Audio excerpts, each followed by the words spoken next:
Assalamu alaikum. Welcome to the science classroom. I am your instructor Najir Raza from Al Murtada School. We are discussing the chapter diffusion and osmosis, and today is our lesson number 3. We have done SLO, still SLO number 3, and today we are going to follow SLO number 4, 5 and 6. In day number 1, we have done some terminologies and you have to remember those terminologies, especially concentration, concentration gradient. Gradient means the difference between two concentration means higher or lower की तरफ के बीच का difference, and always remember that particle always move from their higher concentration towards their lower concentration. और cell के दोनों side पे, मतलब cell membrane के दोनों साइड पे हाई, एक साइड पे हाई होता है और एक साइड पे लो होता है. कब तक?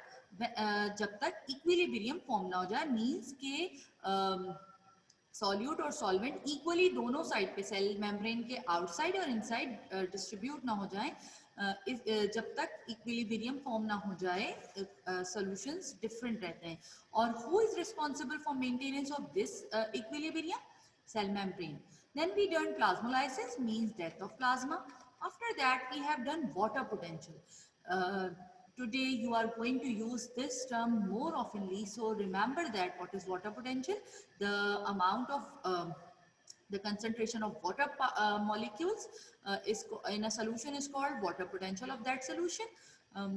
We have done hypertonic, hypotonic and isotonic solutions.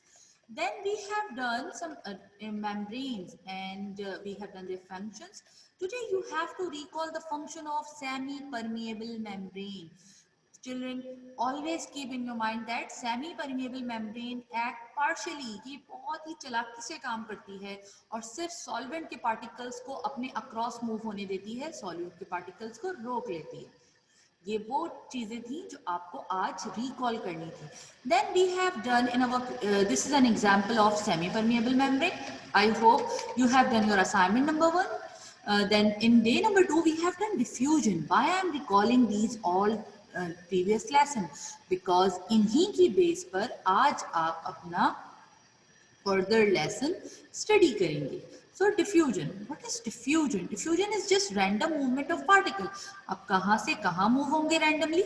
From their higher amount towards their lower amount. Diffusion has various examples in our daily life. For example, oxygen का lungs में move करना, oxygen का cell में move करना, food का intestine से blood में move करना. These all are the examples, especially in the living thing. Non-living things में तो हम घर में देखते ही हैं, मम्मी खाना किचन में बनाती है और खुशबू पूरे घर में फैल जाती है. This is diffusion. किचन में खुशबू के particles ज़्यादा होते हैं और वो spread करके पूरे घर में फैल जाते हैं. Same as we have seen when someone apply any fragrance, और वो खुशबू उस फ्रेगनेंस की महक पूरे रूम में फैल जाती है. How? Because it get diffuse.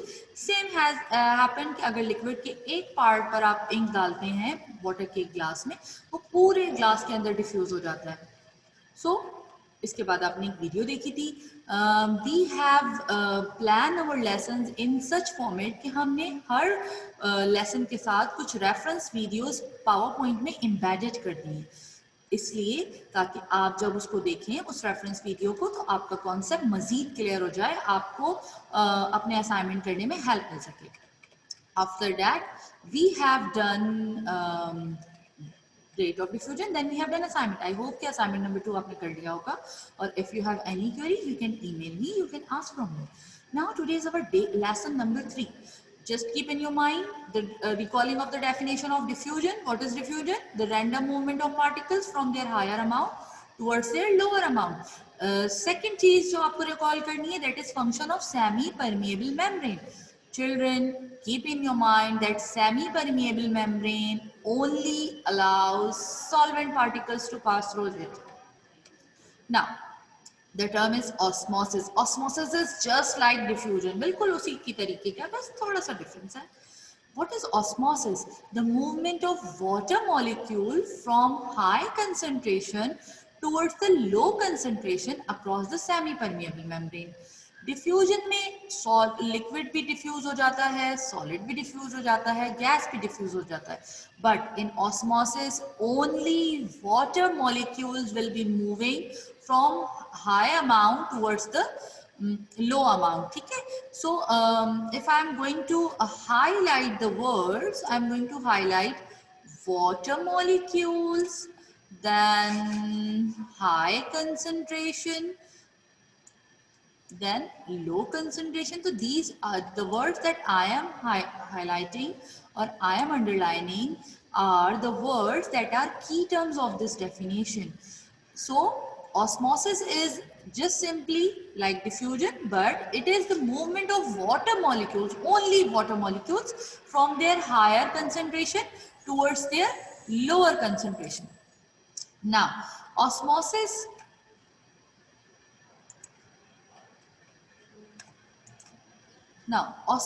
is simply, you can see in the animation, there is a semi-permeable membrane across. Osmosis semi-permeable membrane के बगैर हो ही नहीं सकता. It is must, it is mandatory to have a semi-permeable membrane. जब ही सिर्फ water molecules इधर उधर हो जाएंगे. इस बीकर में बीच में semi-permeable membrane को प्लेस कर दिया गया है. एक साइड पे एक सोल्यूशन है जिसमें सॉल्यूट और सॉल्वेंट है. वाटर मॉलिक्यूल्स दूसरी साइड पे ज्यादा है, यहाँ पे कम है. So they are moving, the arrow is showing the movement of water molecules from this side of solution, from the left side of solution towards the right side of solution. एक side पे water ज्यादा है, दूसरी side पे water के साथ solute है, तो वाटर ऑलवेज अपनी हाई से लो की तरफ जाएगा. वो बीकर के राइट साइड पे ज्यादा है, दैट्स वाई वो वहां से निकल के लेफ्ट साइड की तरफ जा रहा है. और सिर्फ वाटर क्यों मूव हो पा रहा है? Because there is a semi permeable membrane. Semi permeable membrane सिर्फ वाटर को मूव करने देती है. That's why only water is moving from one side of membrane towards the another side. Now we can perform an experiment. I have a YouTube, एक YouTube आपके सामने है. YouTube में डायग्राम आप इस साइड वाली डायग्राम पे देखिए, बीच में एक सेमी परमिएबल मेम्ब्रेन लगा दी गई है. इस साइड पे वाटर के मॉलिक्यूल हायर कंसंट्रेशन में है. अच्छा, वाटर सॉल्यूशंस की दोनों जो क्वांटिटीज हैं वो सेम रखी गई हैं. मतलब ये कि ट्यूब के अंदर दोनों लेवल वाटर के सेम हैं. एक साइड पे हाइपोटोनिक सोल्यूशन है. हाइपोटोनिक सोल्यूशन कौन सा सोल्यूशन होता है?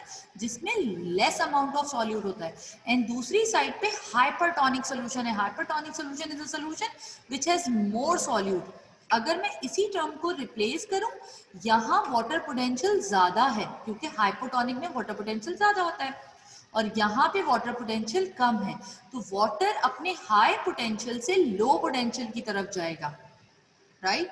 तो वाटर जो है यहाँ पर अपनी हाई अमाउंट से चला गया लो की तरफ, ठीक, बराबर करने के लिए. और अब ये स्टॉप हो गया क्योंकि वाटर के पार्टिकल्स इक्वली डिस्ट्रीब्यूट हो गए, ठीक. So what is osmosis? Osmosis is simple light diffusion, movement of particle, but in osmosis water molecules move from their higher amount towards their lower amount. और हम इस अमाउंट को concentration भी कहते हैं, वाटर की अमाउंट को हम वाटर पोटेंशियल भी कहते हैं. तो हम ऑस्मोसिस को एक सेकंड डेफिनेशन ये भी दे सकते हैं. Osmosis is basically movement of water particles from their higher water potential towards their lower water potential across a semi permeable membrane. Always keep in your mind that osmosis is impossible without semi-permeable membrane.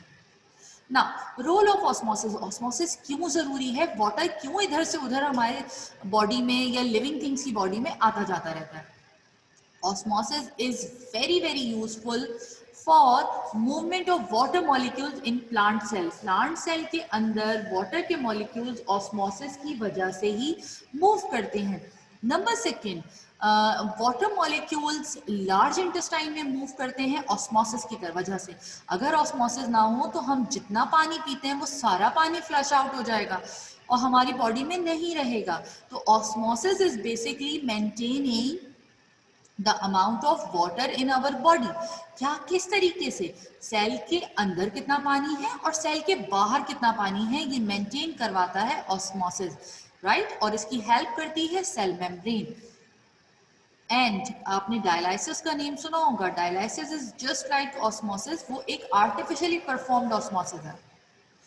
Here I have embedded a video. यहाँ पर एक video है जिसमें osmosis के process को बहुत clearly define किया गया है एनिमेशंस और एक्सपेरिमेंट्स के through. After watching my lesson, you have to watch this video. आप इस वीडियो को बहुत केयरफुली देखेंगे और इसको देखने के बाद you have to do you will be enabled to do the difference between diffusion and osmosis. So what is diffusion and osmosis? Here I have shared a Venn diagram. मैंने एक Venn diagram को share किया आपसे. बीच में जो है वो common चीज है और इधर जो है वो डिफरेंट है. ऑस्मोसिस में सिर्फ सॉल्वेंट के पार्टिकल्स माइग्रेट करते हैं across the semi permeable membrane, only the solvent particle. But diffusion क्या है? डिफ्यूजन में कोई मेम्ब्रेन नहीं चाहिए होती. Both solute and solvent move from one place to another place. Osmosis cell membrane के या प्लाज्मा मेम्ब्रेन के बगैर इम्पॉसिबल है. डिफ्यूजन में कोई मेम्ब्रेन नहीं चाहिए. दोनों में डिफ्यूजन एंड ऑस्मोसिस में एक सिमिलैरिटी है and that similarity is that they both stopped when the equilibrium form. जब सॉल्यूट और सॉल्वेंट की कंसंट्रेशन बराबर हो जाती है, डिफ्यूजन एंड ऑस्मोसिस स्टॉप हो जाते हैं. ऐसा नहीं है कि वो हर वक्त होते रहते हैं. यही फिनोमेना हमारे सेल्स में होता है. वंस हमारे सेल्स के अंदर कार्बन डाइऑक्साइड और ऑक्सीजन की अमाउंट बराबर हो जाती है, रिक्वायर्ड अमाउंट, वहाँ पर डिफ्यूजन ऑफ एयर, ऑक्सीजन और कार्बन डाइऑक्साइड स्टॉप हो जाती है. इसी तरीके से जब हमारे सेल के इनसाइड और आउटसाइड वाटर की अमाउंट बराबर हो जाती है, ऑस्मोसिस वहाँ पे स्टॉप हो जाता है. सो ये इन दोनों में सिमिलैरिटी है. What is the similarity? the diffusion and osmosis both get stopped when the solution reach to the equilibrium, and the same happening with the diffusion. Diffusion do not need the semi-permeable membrane, but osmosis need the semi-permeable membrane. Osmosis take place between solute and solvent both, and diffusion take place between solute and solvent both, but osmosis only take place between the solvent particles. I hope कि अब आपको difference between osmosis and diffusion समझ में आ गया होगा. Here we have assignment number 3 for you. आपके पास एक assignment number 3 है. The first question is write the definition of osmosis with 2 example. I hope so कि आज के lesson के बाद आपके लिए easy हो जाएगा. Describe the importance of osmosis in animal and plants. ये भी इस वीडियो के अंदर आपको समझ में आ गया होगा. The third is compare diffusion and osmosis. I hope so you are able to jot down the points. जो रेफरेंस वीडियो मैंने इस पीपीटी के साथ एम्बेडेड की है, प्लीज वॉच इट, क्योंकि उससे आपको और क्लियर समझ में आएगा. We will meet in another lesson. I hope today's lesson is informative for you all. Take care of yourself. Allah Hafiz.